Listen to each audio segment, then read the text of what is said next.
Hi hello నమస్తే welcome to mister Rama media. నేను మీ anchor Ramavath. Yes Jagan గారి చుట్టూ ఏంటో నిజంగా ఉన్న సలహాదారులు కావచ్చు, లేకపోతే ఆ కోటరీలో ఉన్న మనుషులు కావచ్చు, నిజంగా జగన్ గారిని ముందుకు తీసుకెళ్ళి లేకపోతే జగన్ గారిని ముఖ్యమంత్రి చేసే ఆలోచన ఏ ఒక్కరికి లేదన్నట్టు అనిపిస్తుంది. నిజంగా వీళ్ళు రీసెంట్గా చెప్తున్న మాటలు, ఇస్తున్న స్టేట్మెంట్లన్నీ చూస్తూ ఉంటే ఇక జగన్ గారికి నిజంగా రాజకీయాల్లో ఇక భవిష్యత్తు లేకుండా చేస్తున్నారేమో అనిపిస్తుంది. ఎందుకంటే నిన్న మనం చూసాం తిరుమల తిరుపతి ఇష్యూ అనేది ఇప్పుడు గత 2-3 రోజులుగా చాలా సెన్సేషనల్ అవుతుంది. సో ఇంత సెన్సేషనల్ అవుతున్న మ్యాటర్లో, అందులోని చాలా సెన్సిటివ్ మ్యాటరు, ప్రతి ఒక్క హిందూ మనోభావాలకు సంబంధించిన మ్యాటరు, టీటీడీ సంబంధించిన తిరుమల తిరుపతి దేవస్థానానికి సంబంధించిన అతిపెద్ద అంశం ఇది. సో ఈ అంశం మీద నిజంగా ఆచితూచి మాట్లాడాలి, లేకపోతే అసలు స్టేట్మెంట్లే ఇవ్వకూడదు. అలాంటి వ్యక్తులు నిన్న పొన్నోలు చేసిన కొన్ని స్టేట్మెంట్లు ఇప్పుడు ఇంకా చాలా పెద్ద దుమారం అవుతున్నాయి.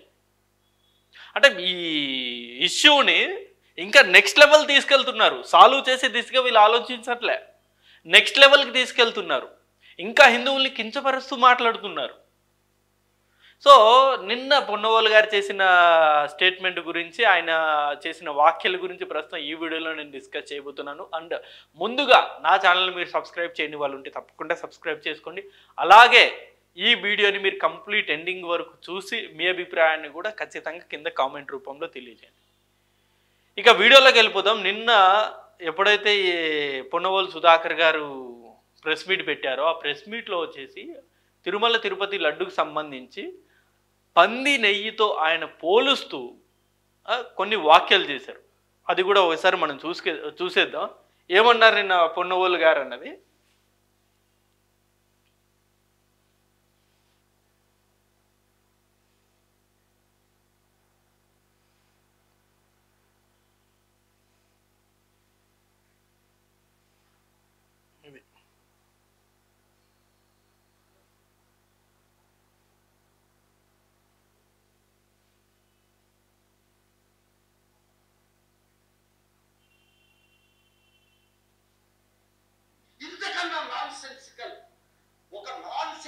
విషయాన్ని మీరు ప్రచారం చేసి నాన్ సెన్స్ కొన్ని కోట్ల మంది మనోభావాలు దెబ్బతిని వాళ్ళు బాధతో మేము ఇచ్చే ఇంత చిన్నవానికి మీకు ఏమి లబ్ధొస్తుందయ్యా చెప్పండి. రాజకీయ లబ్ధం ఇదిగో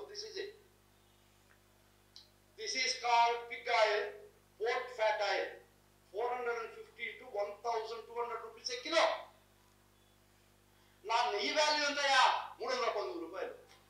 దానిలో ఎక్కువ ప్రైస్ కలిపాను. తిరిగితే నాకేం తల్లో తెలివి ఉండేవాళ్ళు ఆలోచన. ఇది మార్గం కదా, మరి అన్యాయం కదా. ఇది ఒక ఎనిమల్ ఫ్యాట్ కలిపారని ప్రచారం చేసుకొచ్చి కోట్లాది మంది మనోభావాలు దెబ్బతీయడం ఇది సమంజసమేనా మీకు? తలలో తెలివి ఉన్నోడు ఎవడైనా చేస్తాడా? రాగి బిందులో బంగారు కలుపుతాడా? బంగారు బిందు అని చెప్పి రేటు తీసుకొని రాగి కలుపుతాడు. We can understand that. కొంతైనా అర్థం చేసుకున్నాం. 1400 రూపాయలు, 450 నుంచి 1450 రూపాయలు కిలో తెచ్చి 310 రూపాయలు కలిపేది మరి అంత అంత అంత. కానీ మీరు చేసిన ప్రచారం నిజంగా ఆయన ఇచ్చిన స్టేట్మెంట్ నిజంగా అంటే ఈ సమస్యని ఎండ్ చేసే దిశగానో, లేకపోతే ఏదైతే విమర్శలు వస్తున్నాయో ఆ విమర్శల్ని తిప్పికొట్టే దిశగా లేవు. ఆయన ఇంకా రెచ్చగొట్టే వ్యాఖ్యలు చేశారు.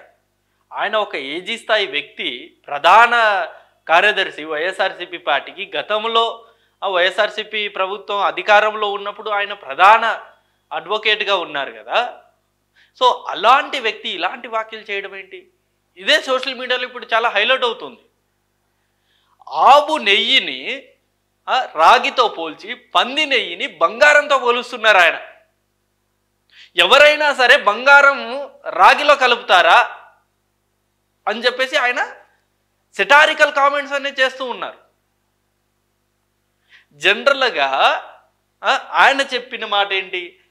పంది నెయ్యి అనేది 1400 రూపాయలు ఉంటుంది, ఆవు నెయ్యి కేవలం 320 రూపాయలు మాత్రమే ఉంటుంది.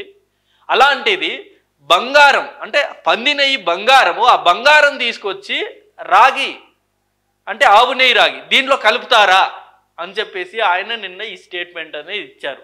ఈ స్టేట్మెంట్ ఇచ్చిన తర్వాత మొత్తం సోషల్ మీడియా మొత్తం ఇప్పుడు ఆయన్ని దుమ్మెత్తిపోస్తుంది. ఇదే స్టేట్మెంట్ మీద కామెంట్స్ అనేవి పెడుతూ ఉన్నారు చాలామంది. ఆవు నెయ్యిని నువ్వు రాగితో ఎలా పోలుస్తావు, లేకపోతే పంది ఆయిల్ని నువ్వు బంగారంతో పోలుస్తావా, అంటే నీకు అంత చులకనైపోయిందా తిరుమల తిరుపతి లడ్డు అనేది ఇప్పుడు ప్రతి ఒక్కరు ఇదే కామెంట్ పెడుతూ ఉన్నారు. జనరల్గా మనం ఒకసారి చూసుకున్నట్టయితే నిజంగా ఆయన మెన్షన్ చేసినట్టు మన ఇండియాలో పంది ఆయిల్ అనేది 1400 దొరుకుతుందా ఎక్కడన్నా? ఒకసారి ప్రైస్ కూడా చూద్దాం. ఇందులో మీరు ప్రైస్ చూడవచ్చు. ఇది పోర్క్ ఆయిల్ సైజ్ 1 లీటర్ ఎంత? 150 per kg, 150 రూపాయలు మాత్రమే కేజీ. ఆయన అన్నట్టు 1400 అనేది ఎక్కడే కానీ లేదు. మరి ఆయన 1400 అనేది ఎక్కడ చూసారేమో తెలియదు కానీ కేవలం 150 రూపాయలు మాత్రమే కేజీ 1 లీటర్ ఆయిల్ అనేది. సో దీన్ని ఈ ఆయిల్ని ఆయన బంగారంతో పోలుస్తున్నాడు. ఆవు నెయ్యిని, స్వచ్ఛంగా ఉండే ఆవు నెయ్యిని, తిరుపతి లడ్డులో వాడే ఆవు నెయ్యిని ఆయన రాగితో పోలుస్తున్నాడు. సో ఒకసారి ఆ నందిని గీ ప్రైస్ కూడా మనం ఒకసారి చూసుకుందాం. ఇది చూడండి, ఇది 630 రూపీస్ ఉంది. నందిని ప్యూర్ గీ 1 లీటర్ పౌచ్ అదే 630 రూపీస్ ఉంది. సో 630 రూపీస్ ఎక్కడ, 150 రూపీస్ ఎక్కడ? ఆయన చెప్పిన మాట ప్రకారం ఎవరన్నా 1400 ఉన్న ఆయిల్ తీసుకొచ్చి 320లో కలుపుతారా అని చెప్పేసి.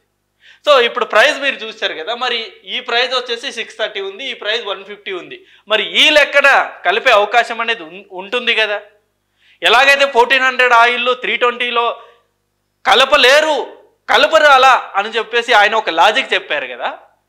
సో ఆయన చెప్పిన లాజిక్ ప్రకారమే 150 రూపీస్ ఉన్న ఆయిల్ని కలిపే అవకాశం ఉందా లేదా? సో నిజంగా జగన్ గారి చుట్టూ ఉన్న ఇలాంటి వ్యక్తులు నిజంగా ఎలాంటి స్టేట్మెంట్లు ఇస్తారో, నిజంగా వాళ్ళు ఏం మాట్లాడుతున్నారో అర్థం కాని పరిస్థితి. ఇంకా వైఎస్ఆర్సీపీ పార్టీకి ఇంకా డ్యామేజ్ చేస్తూ ఉన్నారు. సో ఒక సమస్య వచ్చింది, ఒక ఆరోపణ వచ్చింది, అతిపెద్ద ఆరోపణ ఇది. ఇప్పటివరకు తిరుమల తిరుపతి దేవస్థానానికి సంబంధించిన అతిపెద్ద ఆరోపణ ఇది. అసలు బ్లెండర్ ఆరోపణ ఇది. ఎందుకంటే తిరుమల తిరుపతి దేవస్థానం అనేది ఒక పవిత్రమైన దేవస్థానం. అలాంటి దేవస్థానం సంబంధించిన లడ్డూలో జంతువుల ఫ్యాట్తో కలిపిన ఆయిల్ వాడారు, నెయ్యి వాడారు అని చెప్పేసి ఒక అభియోగం రావడం, దాన్ని అనేక మంది హిందువులు కూడా దాని మీద స్పందిస్తూ మాట్లాడుతున్నారు. వైఎస్ఆర్సీపీ నాయకుల మీద చాలా కోపంగా ఉన్నారు. ఇలాంటి సిచ్యువేషన్లో ఖచ్చితంగా కౌంటర్ చేయాలి, ఎదురుదాడి చేయాలి. ఏదైనా ఒక ఆరోపణ వస్తే ఖచ్చితంగా దాన్ని నిరూపించాలి. మేము అలా చేయలేదు, అసలు అలా చేయడం సాధ్యపడదు అని చెప్పేసి ఖచ్చితంగా కొన్ని ఆధారాలను తీసుకొచ్చి బయట పెట్టాలి, ప్రజల్ని కన్విన్స్ చేయాలి, హిందువుల్ని ఒప్పియాలి. అంతేగాని అలా ఒప్పించకుండా ఇంకా హిందువుల మనోభావాలు ఇంకా దెబ్బతీసే విధంగా పంది నెయ్యిని 1400 బంగారంతో పోలుస్తూ, ఆవు నెయ్యి 320 కాబట్టి రాగితో పోలిస్తే ఇది ఎక్కడ లాజిక్ అసలు? ఇంకా నిన్నటి వరకు మొన్న ఎప్పుడైతే ఇష్యూ బయటకు వచ్చిందో అప్పటి వరకు చాలామంది వైసీపీకి సంబంధించిన మాజీ మంత్రులు, అంబటి రాంబాబు గారు బయటకు వచ్చారు, రోజా గారు బయటకు వచ్చారు, సజ్జల రామకృష్ణారెడ్డి గారు దీని గురించి మాట్లాడారు, కరుణాకర్ రెడ్డి గారు అయితే నేను ఏకంగా తిరుపతికి వెళ్ళి ప్రమాణం చేశారు. మేము ఒకవేళ నిజంగా ఆ కల్తీ చేసి ఉంటే మేము కుక్క సాగు సస్తాము అని చెప్పేసి ఆయన నేను ప్రమాణం చేసి వచ్చారు నిన్న తిరుమలకి వెళ్ళి.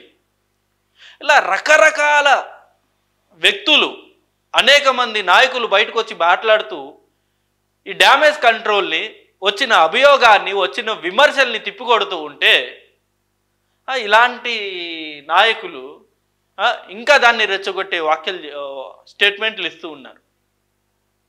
ఇంకెలా హిందువులు జగన్ గారిని నమ్మేది? ఇప్పటికే వైఎస్ఆర్సీపీ పార్టీకి భారీ డ్యామేజ్ జరిగింది ఈ ఇన్సిడెంట్ తోటి. దీన్ని ఖచ్చితంగా డ్యామేజ్ కంట్రోల్ చేయాలి. ఆ దిశగా జగన్ గారు కావచ్చు, మాజీ మంత్రులు అనేక మంది ప్రయత్నాలు చేస్తూ ఉన్నారు. సో ఇలా ప్రయత్నాలు చేస్తున్నారో లేదో, ఇలాంటి వ్యక్తులు బయటకు వచ్చి ఇలాంటి స్టేట్మెంట్లు ఇస్తే ఇక వాళ్ళు ప్రయత్నాలు చేసి కూడా వృధానే కదా. సో పొన్నవాళ్ళు గారు చాలా పెద్దవారు, సుప్రీంకోర్టులోనే అసలు జస్టిస్లు ఎవరైతే ఉంటారో సుప్రీంకోర్టు జస్టిస్ల ముందే వాదించే వ్యక్తి, అంత పెద్ద మేధావి ఆయన. అలాంటి ఆయన ఇలాంటి స్టేట్మెంట్లు ఇవ్వడం అనేది ఎంతవరకు కరెక్ట్? ఇది చాలా రాంగ్ కదా ఇది. ఈవెన్ వైఎస్ఆర్సీపీ నాయకులు కూడా దీన్ని ఖండించలేని పరిస్థితి, వాళ్ళు కూడా దీని మీద ఏం మాట్లాడలేని పరిస్థితి. ఎందుకంటే మీరు పోల్చింది ఆవు నెయ్యిని రాగితో, బంగారం అంటే పంది నెయ్యిని బంగారంతో పోల్చారు. అదే గొప్పది అయిపోయింది. సో ఏంటో ఈ ఇన్సిడెంట్ అనేది ఇప్పట్లో ఎండ్ అయ్యేలా లేదు. వైఎస్ఆర్సీపీ నాయకులు దీన్ని ఇప్పట్లో వాళ్ళ చేతుల్లోనే, అంటే వాళ్ళే దీన్ని సమస్యకు పరిష్కారం చూపేలా లేరు, ఇంకా ఈ సమస్యని ఇంకా పెద్దగా చేస్తూ ఉన్నారు. సో మరి చూద్దాం ఈ అంశం అనేది ఇంకా ఎంతవరకు ఎంత దూరం వెళ్తుందో అన్నది. సో ప్రస్తుతానికి ఇది వీడియో. అంటే ఈ అంశం మీద మీ అభిప్రాయాన్ని కూడా కింద కామెంట్ రూపంలో ఖచ్చితంగా తెలియజేయండి. Thank you for watching this video. Thank you.